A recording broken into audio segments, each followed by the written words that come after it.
دنیا اگر ہاتھ سے نکل جائے تو بندہ غریب ہو جاتا ہے، اور اگر یہی دنیا دل سے نکل جائے تو بندہ ولی ہو جاتا ہے۔ معاف کر کے آگے نکل جاؤ ان لوگوں کو جنہوں نے دل دکھایا، تہمت لگائی یا برا بھلا کہا۔ یقین جانو اللہ کچھ بھی نہیں بھولتا، اور جب وہ حساب برابر کرتا ہے تو ناانصافی نہیں کرتا۔ حضرت علی رضی اللہ تعالی عنہ نے فرمایا، وہ جگہ چھوڑ دو جہاں تمہارے احساس اور تمہارے الفاظ کی قدر نہ ہو، پھر چاہے وہ کسی کا گھر ہو یا پھر کسی کا دل۔ حضرت علی رضی اللہ تعالی عنہ سے کسی نے پوچھا کہ کیسے پتہ چلے گا کہ کون سا انسان کتنا قیمتی ہے؟ حضرت علی رضی اللہ تعالی عنہ نے فرمایا، جس انسان میں جتنا زیادہ احساس ہو وہ اتنا ہی زیادہ قیمتی ہے۔ پانی کی طرح بنو جو اپنا راستہ خود بناتا ہے۔ کوئی بھی کھلے دل اور دماغ سے سوچے تو وہ اپنی مشکلات پر قابو پا کر حل تلاش کر سکتا ہے۔ تمہارے ساتھ جو بھی ہو جائے مایوس مت ہونا، چاہے سارے دروازے بند ہو جائیں۔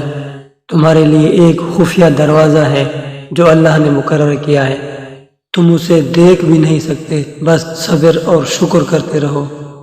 جب دنیا والے تمہیں گھٹنے ٹیکنے پر مجبور کر دیں تو یہی بہترین وقت ہے سجدہ کرنے کا۔ ہمیشہ یاد رکھیں، آپ اپنے یقین سے زیادہ بہادر ہیں اور اپنے تصور سے زیادہ خوبصورت ہیں۔ بس اللہ پر یقین رکھو، وہ تمہیں ویران کنویں سے اٹھا کر سلطنت کا بادشاہ بنانے پر قادر ہے۔ تمہاری پریشانیاں تمہاری بے ادبی اور ناشکری سے جڑی ہوئی ہیں۔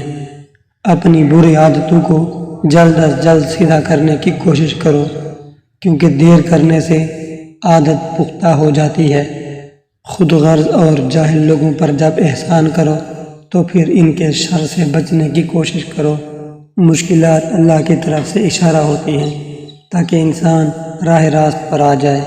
برے کاموں کی سزا ضرور ملتی ہے، لیکن سزا کا انداز مختلف ہو سکتا ہے۔ سراسر وہ شخص خسارے میں ہے جو اللہ سے کیے گئے وعدے پورے نہیں کرتا۔ بعض اوقات انسان سکون کو ہر چیز میں تلاش کرتا ہے، لیکن وہ اس کی اپنی ذات میں چھپا ہوتا ہے۔ دشمن کا انتخاب اس کی ذہانت کو دیکھ کر کریں، اور دوست کا انتخاب اس کے کردار کو دیکھ کر کریں۔